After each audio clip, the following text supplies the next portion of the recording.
Wasted potential. I'm already having a feeling that Metallic Rouge is going to be wasted potential. I'm not sure if anybody's ever watched one of those series where you're like, everything points that this could be a classic. This could actually turn out to be something extremely special. This could be the next Ghost in the Shell type of series. We have a great setting. We have great visual directing. Everything is on point to be a really great series. And then they just kind of squander it for, I would say, the norm. Like going for the typical norms. Going for the Super Sentai type of formula. That's what I'm getting with Metallic Rouge after the first episode. But yeah, that's my thoughts on the first episode. So let's just jump right into it. Metallic Rouge opens up in a futuristic setting where we have the existence of humans. They're on Mars. And there's the existence of what they call Neens. Which, by all accounts, everything points to Neens just being androids. Now, the oddity here is that there's a few people that are pointing out that there's a rumor that Neens are alien spies.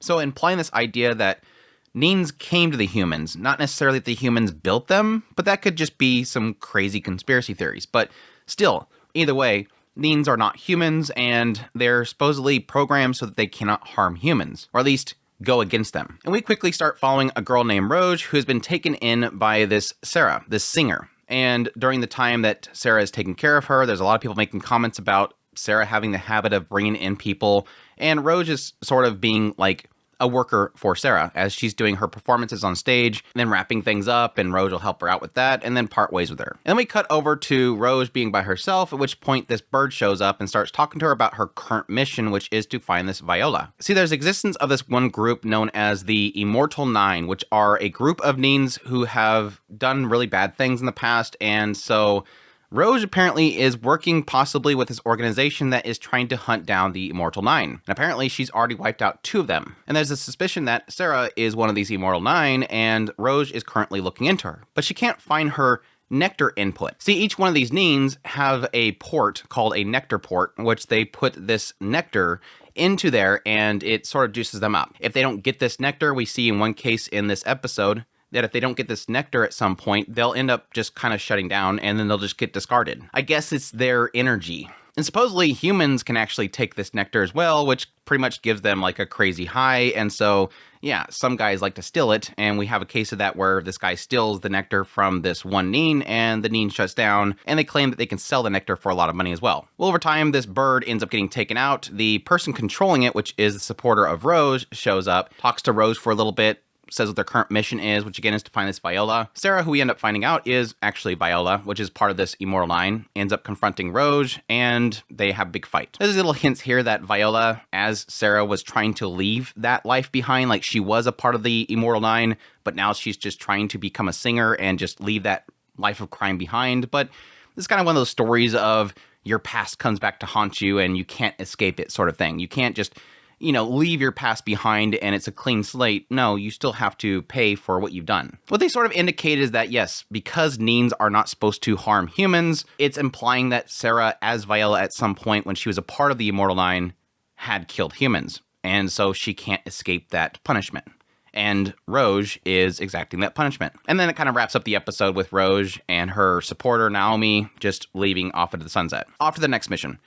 So, my thoughts on this series. Like I said at the very beginning, this is one of those cases where I feel like this series is a lot of potential, but completely failing to really meet any of that potential. Visually, it's fantastic. I love the setting. Like I said before, it's kind of like a more futuresque type of Ghost in the Shell. It's got that futuristic look in it, cyberpunk-esque. It's got great colors to it. The visual design of itself is great. The setting is great. It feels realized. I love seeing Rouge sitting there with Naomi and just them talking and all these little futuristic things about them that's surrounding them. It's got a great setting and a setup. Even the whole aspect of like the Nectar and the Neens and how you can inject it into their bodies, and you see it kind of going through this like almost like circuitry through their body. It all looks great. It's got a great design to it. And even the fight itself between Sarah and Rouge was fantastic. It's got this great design to it. It's not like ugly CGI. It actually looks really good.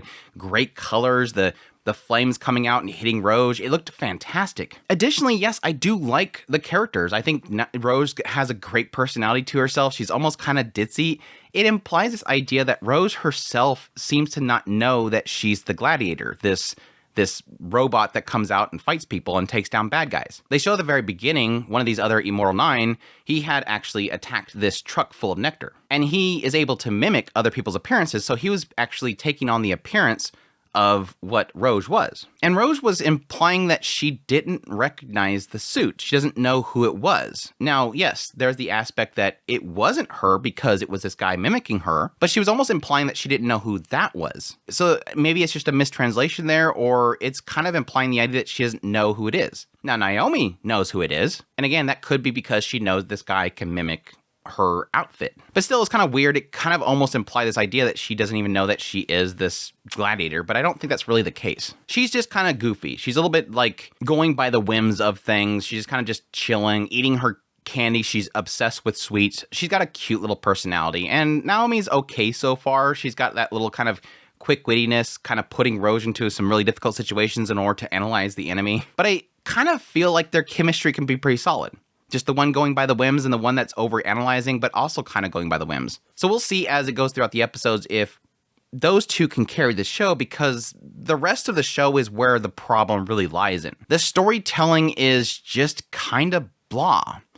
Now, the reason being, and like I mentioned at the very beginning, it kind of feels Super Sentai-esque, where it is kind of every episode is introduce bad guy, you have a lot of kind of investigation to find out the bad guy, and then you fight the bad guy at the end, and the episode ends. Then cut to the next episode, it's going to be introduce new bad guy, they chase down the new bad guy, they fight the bad guy, and the episode ends. Why that doesn't really work here is because there was a hint towards the later part of this episode of this desire for the writer to have the viewer have empathy for the situation. Viola was trying to start her life anew. She was trying to leave her crime life behind. She did not want to be a part of the Immortal 9 anymore. And then you had this Gyalan guy was trying to have her be an informant to find this nectar. But she still wanted to be a singer. And then here's Rouge showing up out of nowhere that's spying on her, that she realizes later on, oh, it's got to be Rouge. She was this new person that showed up, and thus, she's probably the one that's trying to find out who I am. She's obviously working for this organization. And so you have this moment towards the later part where she's yelling in the battle saying, why are we so different than humans? I just wanted to sing. Why did you have to come after me? And there's also that sense of like, man, Rouge, yes, implanted herself into her life and she felt a connection to her. It wasn't enough time. It's, again, one of those things where it feels like this is supposed to be empathetic. You're supposed to feel bad for the Nin, but then you're not given enough time to really breathe and care for the character. And so I think that's a prime example where, like, if you couldn't nail this could have been very emotional, but you failed to nail it. And if you couldn't nail this, I don't really have expectations for it to really nail any other storyline after this. It's just literally going to be Rouge showing up and taking down Nins, and we're supposed to care for them being just the same as humans. I think the only thing that really gave me somewhat of an uncomfortable feeling is obviously showing how they were treating this one Nin at this bar. This guy that had his nectar stolen, and he's like, oh no, it's fine. This other Nin's trying to give him her nectar. And he's like, no, don't worry about it. It's probably some around here.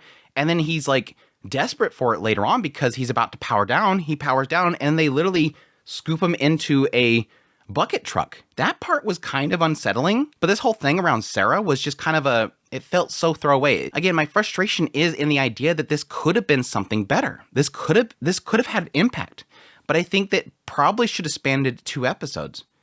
Give it some time to settle in that what if Sarah's not this Viola? Maybe they got the wrong target. It almost felt like Rouge was trying to make that point, but then it turns out that no, Rouge is wrong, and she's actually that, and go beat her up. Who knows, though? Maybe it's just a sacrifice for the introduction episode. Maybe now that we've gotten introductions to Rouge and got introductions to Naomi, maybe going forward, these stories can have impact to them, and we could probably get into some aspects of, again, the poor treatment of the Nins, this code that apparently doesn't even exist. I like how they point out that this Asimov code prevents the Nins from harming or going against the humans. And then we get 2 examples in this episode of that not being the case. Because obviously, the assumption is that the Immortal 9 are breaking this code because they imply that they have harmed humans in the past. That's why they're trying to hunt them down. And then you literally have this random worker in this place that's working at this bar, and he's jumping at this guy to get his nectar. If the code was there to stop him, he wouldn't go after him. He wouldn't be able to go against him.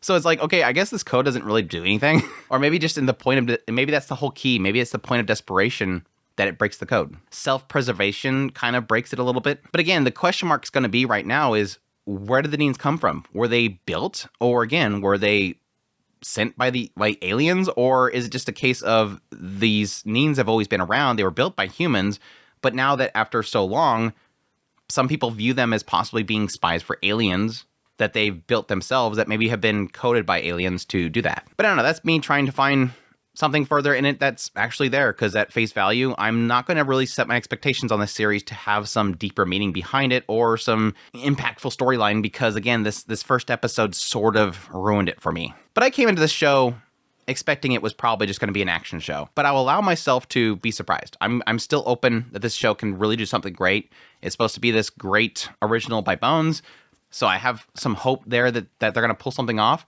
But again, we have writer for Macross Delta and Razafon. We don't have like crazy writers behind this series. One massive plus I will give it. And one massive plus. I always love to point this out whenever it happens. I love to give credit where credit's due. Thank you so much for having vocals in the music, especially for the combat sequence. I absolutely love vocals in my music. And if it can go along with what's happening on the screen, it makes it so much more impactful. It's just like I always say about Sawano Hiroyuki. Why I like Sawano Hiroyuki so much is, yes, his drops. Yes, his style. It's instrumental with a lot of electronic in it. But it's more in the idea that vocals always give something extra to a scene. If it's great vocals, and this one did it. With the combat sequence between Rouge and Viola, you kicked in that music and then you had the vocals going along with it. It's just, it makes it so much more better. So props to them for that at least. Anyhow, that's my thoughts on Metallic Rouge so far. Hopefully things pick up from here, but we'll see. But I hope you guys enjoy this video. As always, if you did, make sure that like button down below, comment. Let me know what you think of the series so far if you're going to be checking it out. Additionally, if you're new to the channel, make sure that subscribe button to get my content. I do news, reviews, first impressions, top list. If it's anime, it's pretty much here. Additionally, if you want to support the channel more, I have a Patreon link, tips link, super thanks, membership button down below. Greatly appreciate it, but it does. And y'all take care.